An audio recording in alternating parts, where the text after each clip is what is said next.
Previously on Due South. It is my belief that this train has been taken over by terrorists. $10 million to be delivered by Detective First Grade Raymond Vecchio of the Chicago Police Department. This train is now a trigger mechanism for an imminent nuclear meltdown. This train is a runaway. This train is a runaway. I can't find brakes.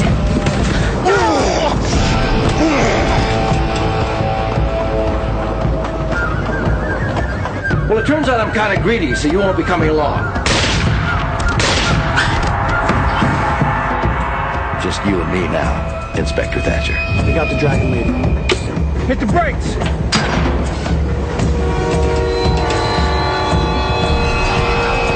Chariot awaits!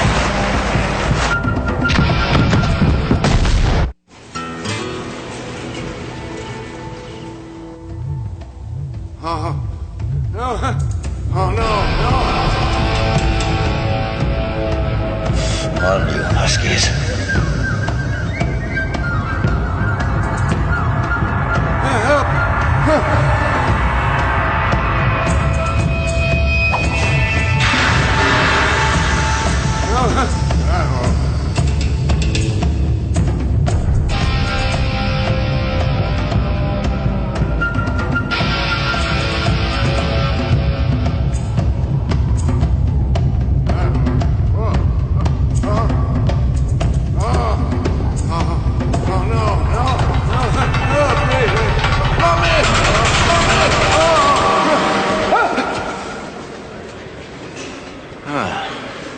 You got a visitor.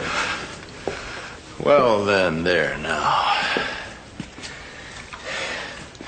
I'm handling my own defense. So, if it's that no-account lawyer, you can beat him to the pigs while his bones are still soft. It's your brother. Ah, different story, Morning Glory.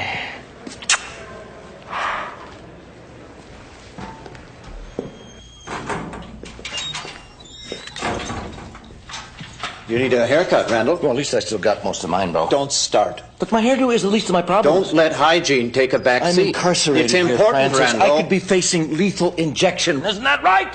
Oh, I don't think so. You don't think so, huh? I got a hanging judge out there. You don't think he's filling up that big needle right now, getting ready to send me off to my final reward? No, What? I don't. And why's that, Francis? Because the family would never permit it. The family? As you know, the family is dedicated to your cause. Even now, we're preparing a care package for the day of your trial. Planning for the possibility there might be some waiting involved. What about the cousins? Are they still behind me? As they always have been. You recall the games we used to play in Uncle Jimmy's mortuary?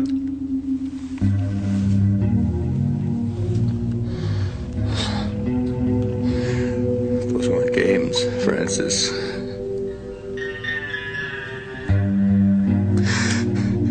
You pickled my dog. Let the dogs go, Randall. They weren't dead. Let them go, I say. Think instead of Dracula. Dracula? Exactly. You mean... you mean the time the cousins hid themselves in the coffin? And Vernon suffered his first asthma attack. How is his asthma, by the way? Well, he still suffers. But he's discovered the attacks are bearable if he has a knife in his hand. What about Gabe? He and Vert still close? Like peas in a pot. Of course, Gabe still has his problems. It seems that on occasion he finds himself incapable of resisting the urge to get loaded. And lately he's developed a taste for things that are somewhat more explosive. This news about the family is very encouraging, Francis. Very encouraging. Encouragement is what I need right now. I mean, because I have been having a devil of a time in here. Right, fellas? It's interesting that you should mention the devil.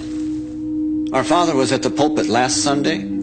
God decided to show him a vision. He showed him the face of Satan. And what does Satan look like? Well, the curious thing is, from a theological standpoint, Satan has two faces. Well, we all have to reconcile our past, don't we? Prison has made you something of a philosopher, Randall. A man cannot be free, Francis, until he erases his mistakes.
Constable Fraser, you're on a train loaded with explosives, full of Royal Canadian Mounted Policemen, and you're headed toward a nuclear disaster. And you avert that disaster. Now, how does that make you feel? Feel? Feel. Fine. Cut. Constable, I'd like you to imagine a spotlight, a big spotlight, 72,000 watts of a spotlight, and it is focused on you. You are the center of a media frenzy which we are trying to capitalize on. Take a look at these people. Constable Fraser. You're already on their television sets and on the covers of their magazines, but they want more. They want your inner soul. So let's think Roseanne. Show them your scars. With respect, ma'am, I thought it was our unstated protocol to avoid the appearance of currying favor with the media. We sold out to Disney, Fraser. That is about as curried as it gets. Now, you're going to have to trust me on this. I am an RCMP media relations expert, and I'd like us to focus on the details. I want you to tell us how you got from the horse car to the engine room.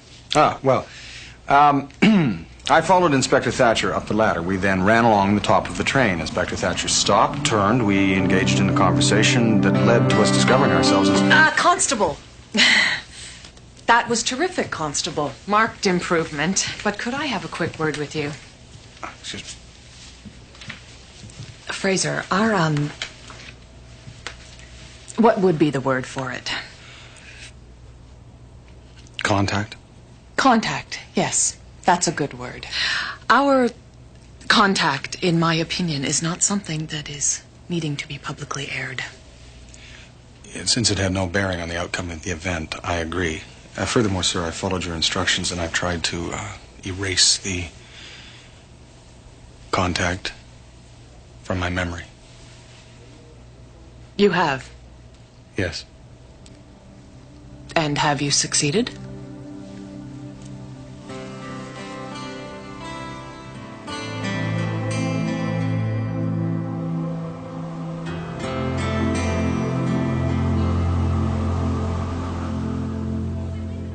No.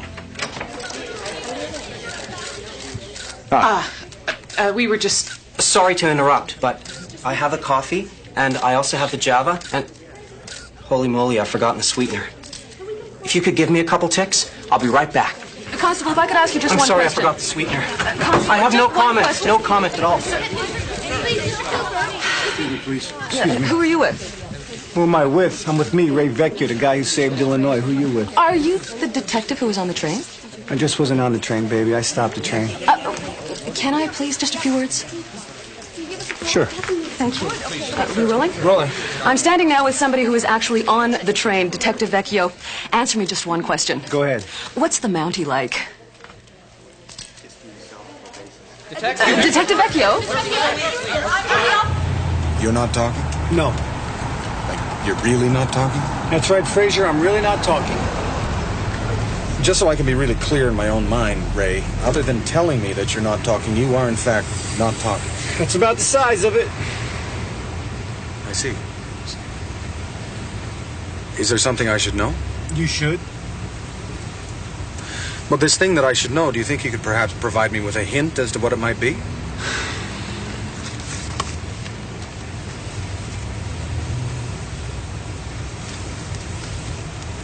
Oh, I see. Well, I suppose I should probably just, Get out of my car. Understood.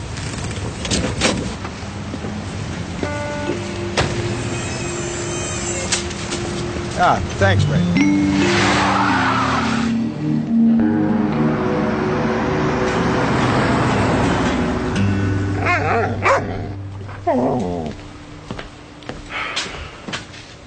What do you want?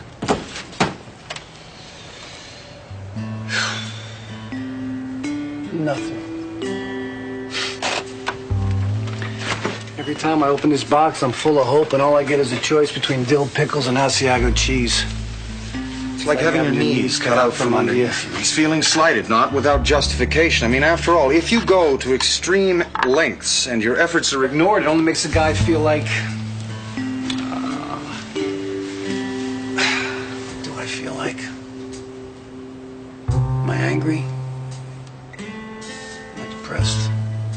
Am I just jealous? Yeah, I'm talking to myself here. This is ridiculous. It's ridiculous. Nevertheless, we really have to try this and out. talk this out. We put that guy behind bars. He's ready to go to trial. Now, I walk into that room today, and this little bouncy reporter comes up to me, and I'm thinking, all right, Ray, here's your chance. Here's a little reward for putting yourself in harm's way one more time. And what's the first question she asked me? So what's the Mountie like? So what's the Mountie like? He's Superman, all right? What do you expect me to say? He's a moron? He dresses up in that damn red suit every single day of his life like a signpost. Come on, Ray, that's not fair. I don't wear it all the time. The truth is, there are times I wish I didn't have to wear it. I mean, the thing itches. It itches 365 days of the year. Unless, of course, it's a leap year, in which case it itches for 366 days. But the point is, I don't wear it intentionally. It's part of my obligations. We are not talking about clothes here, Frazier, okay? We're talking about you, the most irritating man in the world. Ray, I know I irritate you, but you have to believe me. I'm not trying to irritate you. It's not part of some sort of master plan. You know, the fact of the matter is, I often try to imagine how you would handle a given situation. I mean, just the other day, for instance, I saw this woman who was in a wheelchair, and she was having difficulty with a set of doors. And so I was just about to help her, when all of a sudden I have your voice in my head. Hey, Fraser, what the hell's wrong with you? You gotta help every cripple in the greater Chicago area? I mean, what the hell you think they have those handicap buttons for? So they can feel good about themselves. So they can do something on their own without some do-gooder's help. But no, what do? You help her through anyway. You wheel her out and you help her into a cab. Which promptly ran over my foot. But the point of the anecdote is this, that while I was helping her, I knew that you would be irritated with me, and I'm sorry, but I seem to be powerless to prevent that. I don't know. I don't know if it's some sort of flaw in my upbringing or some genetic abnormality, or perhaps it's just some aberrant property in the Tuktoyaktuk water system. Don't put this on the water, Frazier. This is a conscious thing that you do, okay? You cover everything up. You squash it down. It's like that time with Frobisher when that guy Counter, he stabbed you in the shoulder. Geiger. What? The man's name was Geiger. His name is Geiger Counter? No, just Geiger, no Counter, and he stabbed me in the leg. Leg, shoulder, what difference does it make? Well, Ray, when you're the one being stabbed, the difference is remarkable. The point is, Frazier, he stabbed you, and were you angry? I was was in pain. We are talking about anger here, Fraser, a human emotion. Are you human? Because if you are, human beings feel things, okay? They feel anger, they feel love, they feel lust and fear. And sometimes, and I know you don't want to hear this, sometimes they even cry.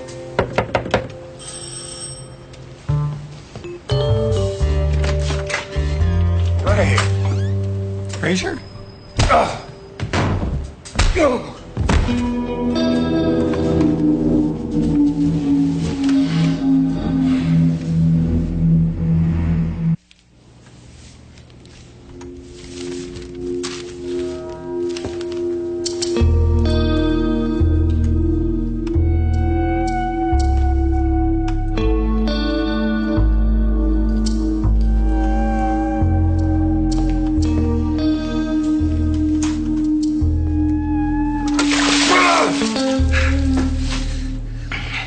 That's a fine animal you have.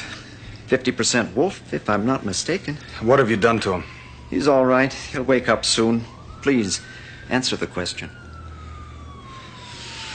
Perhaps you're missing a full appreciation of your situation. You're tied up. This is a gun. Ergo, you are my prisoner. So if I ask a question, I expect an answer without hesitation. Now, where did you get the animal? It's rather a long story. I have time. I've forgotten most of it. Well, that's unfortunate. It's an interesting story and bears repeating. Mid-May, 212 miles northwest of Whitehorse in the Yukon Territories. Is that territories or territory? Territory. Thank you. I crave accuracy. So you'd been dispatched to track down big game poachers that were coming across the border from Alaska. Despite your training, you could not have foreseen that the poachers would convert a mine shaft into a bear trap. You have no idea how long you lay there. When you came to, you discovered you were not alone. Well, your first thought was to save the animal. That's admirable. But not without certain drawbacks. When you came to, you were alone without any visible means of escape.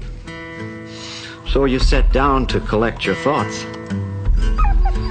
But how could you have thought that the animal would be so grateful as to come back and try and repay the favor?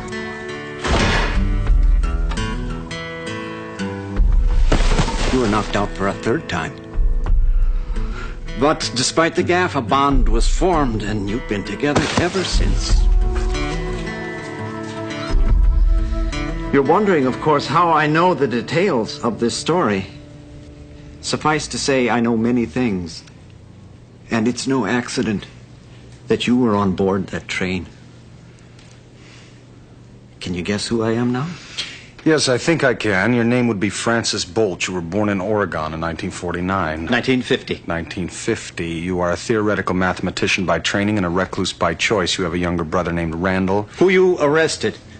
That was a mistake. He broke the law. I would arrest him again in a heartbeat. You would. Well, let's see what your friend has to say about that, shall we?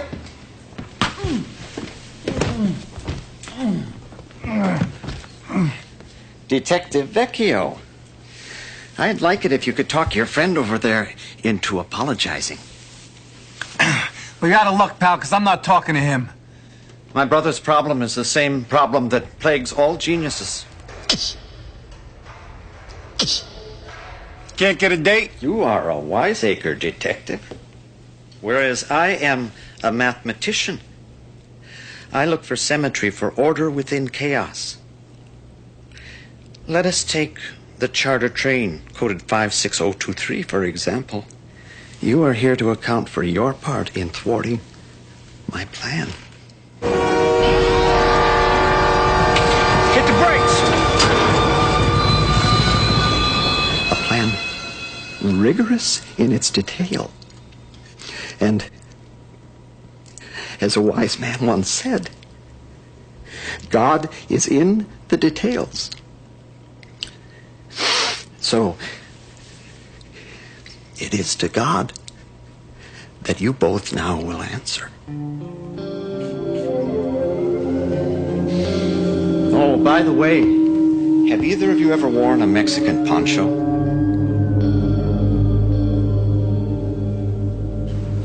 In the matter of the state of Illinois versus Randall K. Bolt, the accused is herein charged with 2 counts of murder in the first degree, 1 count of attempted murder, 1 count of possession of a controlled or illegal substance. Thank you. You raise your arms, please. Where is he? I don't know. We are getting down to the wire here, Inspector. 1 count of possession and transportation of explosives with intent to commit a felony. 1 count of grand theft. No, Mr. Mustafi, it's not dangerous. I just want you to knock on Constable Fraser's door. 1 count of hijacking. 32 counts of assault. And 1 count of advocacy of the overthrow of the government of the United States of America by force or violence. Do you understand these charges? Could you repeat those just so they're real clear in my head? We're in the middle of openings, for God's sake. All right, Lieutenant, I appreciate it.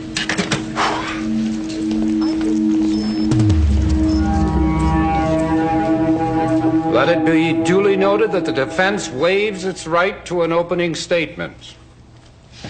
The state will call its first witness, please. Thank you, Your Honor. The state calls Constable Benton Fraser. Your Honor. That thing, the phone, we tried. Ultimately, we couldn't get a hold. Is there a problem, Miss Sheldrake? It would appear, Your Honor, that Constable Fraser has been delayed. Perhaps I could maybe... Perhaps you could what? We barely got our toes in the pond, and you've lost your first witness? This does not inspire confidence on the bench, Counselor. I understand that, Your Honor. However, I had anticipated that this witness's testimony would cover the bulk of... You should invest in a calendar, Counselor. You'd be surprised how much time you've had to prepare for this case. I'm aware of the time I've had